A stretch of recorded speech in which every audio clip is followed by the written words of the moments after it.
If we can control that in a controlled environment with a sport like boxing, which teaches respect, which teaches integrity, it humbles you because you fight people better than you, people who've got more power than you, and it teaches you respect because you know your limits and you know other people's limits. And it needs to be brought back into schools because it brings it's ethical in that sense, because it's a lesser of two evils in the way that, would you rather your son or your daughter on the streets hanging on street corners with the risk of knives, or would you want them to be in an environment where they're learning to be fit, to have respect for other people and mental discipline as well?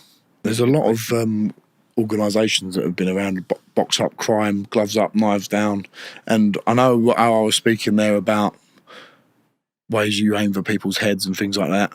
That's if you're a professional sportsman and you're doing this for money and you're in combat and you want to do this as a profession. But there's other things you can do. I went to university in Exeter and we done boxing classes for 400 or 500 people. We started off with about 50 members and we grew it to 500 members with the help of my friends Nicholas Eaton, who run the captaincy of the club. Great guy. And it's not just about sparring and hitting each other. It's about the fitness of it and the team spirit that you build and getting people into fitness and sports in whatever way, whether that's boxing, whether that's netball, football, hockey. Boxing's another sport that needs to be embraced because it's not just about contact, it's not just about sparring. It teaches good values and good respect, you know? I mean, like COVID really affected a lot of people just being at home, looking at four walls or, you know, I don't know, like, you're quite present because you're still young, you're 25, but I see a lot of like between 20 to 25-year-olds that look quite blank and robotic. Yeah. Like, how are you? Yes, I'm fine. Like, it just feels like they've lost that social. Yeah, let's have it right. Locking people up for 2 years is not healthy. It wasn't healthy or whatever we done. I know people were dying and it was terrible, but it seems that we created a larger problem with lockdown as well. And there's things that perhaps the first lockdown was warranted. We didn't know what was going on, but there was severe social elements of life that, as you said, there's kids who've grown up who have missed out, especially like I feel sorry for them, the 17, 18-year-olds who missed out on their development years as a young adult. Yeah. My brothers are two of them. It did some bad things, you know, and people turn to alcohol, they've got nothing else to do staring at four walls all day. So let's go on to the next fight I want to speak about, Alvaro Terrero. My first one at the O2. Yeah. What's it like fighting in the O2? It's amazing. It's my favourite one. Yeah. Favourite venue. It's like I thought it was a copper box. I like the copper box as well, but fighting at the O2, it's just the space. I know it sounds weird, but the space and how people are all on top of you, it's such a great arena. It's brilliant. And the first time I fought there at the O2, only had 2,000. Well, I had sold 2,000 tickets. It was great. Dillian White was meant to fight Otto Wallen, but pulled out with an injury. Yeah. And so it was just they kept the show on because I sold a lot of tickets, and it was great. Everyone was there for me. But when you say 2,000 people and you've never fought in front of 2,000 people before, you thought it'd be one little section, but the whole bowl around the bottom was full of my supporters, and it was unbelievable to have support from people from all over the country. And that was amazing. How is that different? In terms of walking into your local gym, your bag over your shoulder, put it down. All right, guys, how you doing? Right, go down through your circuit training, do your sparring, bosh, you know, like, and then like, you know, that was a good day, guys, and we'll see you tomorrow. To all of a sudden, you're all dressed up in your robe, you're in a dressing room, and you're going for that ring walk. You can see all of these, the whole curtains go dark. You see all these little lights everywhere. You see all these fans screaming. What is that experience like, Johnny? It's a huge amount of pressure when you first do it. Now I do it and I'm used to it, but it's an unbelievable experience. It's exhilarating, but controlling that nerve and that pumped up feeling, that's the hard part. But I've done it in front of a crowd now 8 times, so you get used to it over time, but it's very hard to control your nervous energy, you know? Because sometimes when you're so tense like that... You're not loose, you can't be fluid, you can't throw your jab properly, you can't throw your right hands properly. It feels like you're not even hitting them. Everything's stiff, everything's hard to manage, and it uses your energy up quicker. So dealing with the pressure of the occasion, I've been lucky enough to be able to deal with it since my 4th and 5th fights. How do you relax? Watch a bit of telly, walk the dog, simple things. Do you mean in the changing rooms? In the changing room when music. You're about to go out. Music and... What are you listening to? A lot of country music. I know it's become popular, but I've listened to country music for a long, long time. A lot of old school music.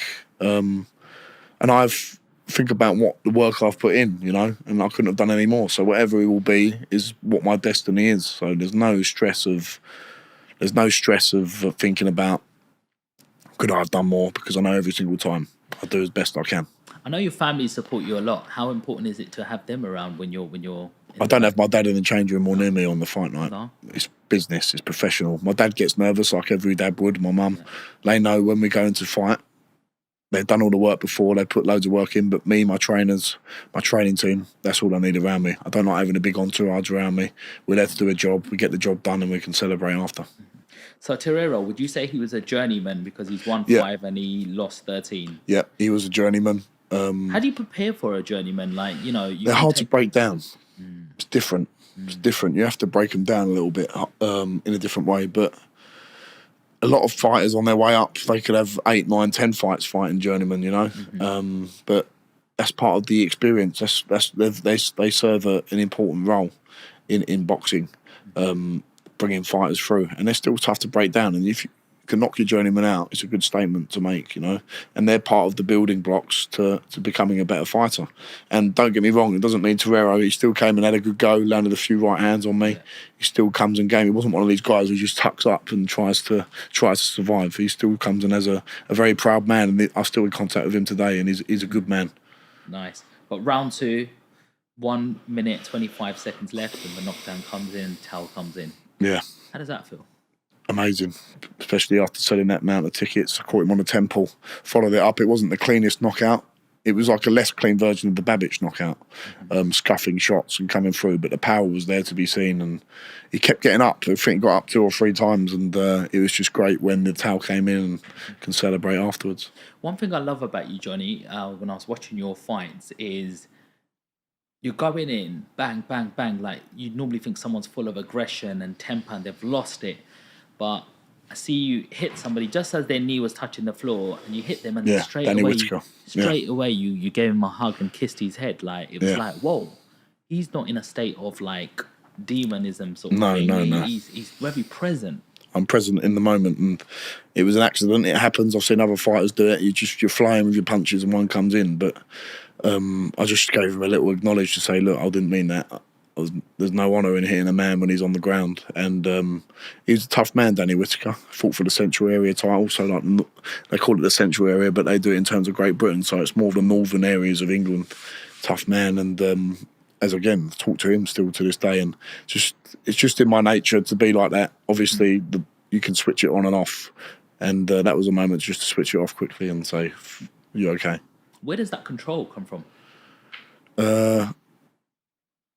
Confidence in your own ability and not having to prove anything to anyone.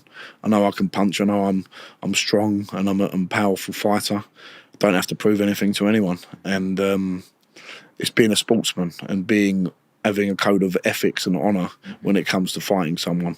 It's a sport. You're not trying to kill the other man. Yeah. You're there to conduct yourself appropriately, and being a good sportsman comes before anything, winning or losing. You win magnanimously and you lose, and you're gracious in defeat as well. And I always try and conduct myself in that way. There'll be times when you're gutted and you want to do better, but you've always got to remember it's a sport and you've got to conduct yourself accordingly. Well, you are a sports, person, athlete. What happens if you're just sitting in the pub or a bar with your family or just sitting down with a group of friends and somebody just starts bad-mouthing you and saying, who do you think you are? You think you're some sort of boxer? I'll have you right now. Like trying to play because there's loads of people going, there's loads out there. This guy's got a bit of fame. He's got a bit of money behind him. If I wind him up, maybe I can get about that, You've got to wind me up first, though. That's the only thing. You can't wind me up very easily. If you're if you're so bothered, you've got to come up to me in a bar, because you do get people who do it. You get looks. Have you get people. Yeah, not people coming up to me, but you even over the last 2 years, when I first turned pro, people were happy for you in your local area, and there's still a great amount of people that are. I've got a great network of friends, but they're only happy while you're not doing as well as them. Once you start doing better than them, you get a few looks, you get people not saying hello to you as much. When I go away from my area, it's great. It's amazing support, because people don't see you as often, and people see you for who you are, because on social media and stuff, I try and project myself as naturally as I can, but you do get jealous people, but don't rise to it, you know. I've never had someone come up to me and say, oh, you do this. I've had one guy, a young guy, 17, 18, 19, I think it was 19, it was about half a year ago, said, I'm going to knock you out when I turn pro, I'm going to knock you out. I said, turn pro first, enjoy it, and yeah, just be careful what you wish for. That's all you say. And yeah, it's just I would never dream of saying that to if I saw a professional boxer up and coming, you conduct yourself and say, good luck, well done, your hard work, keep going. And some people just lose their cool a little bit, you know. Yeah. So what do you